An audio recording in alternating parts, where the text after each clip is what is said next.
নমস্কাৰ, মই দীপী শইকীয়া। আপোনালোক সকলোকে মোৰ চেনেললৈ পুনৰবাৰ স্বাগতম জনাইছোঁ। আজি আপোনালোকলৈ আগবঢ়াইছোঁ এটি স্বৰচিত কবিতা। কবিতাৰ শিৰোনাম শৰতৰ অনুভৱ।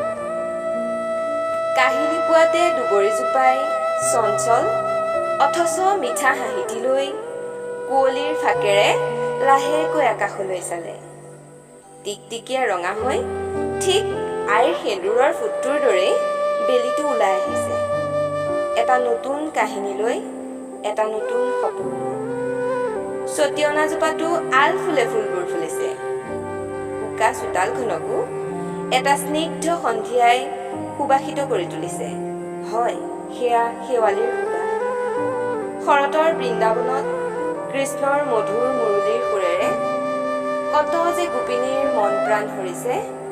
এয়াই শৰৎ, হৃদয়ত কবিতা লিখা শৰৎ, নিয়ৰ সিক্ত পুৱাটোৰ গীত গোৱা শৰৎ।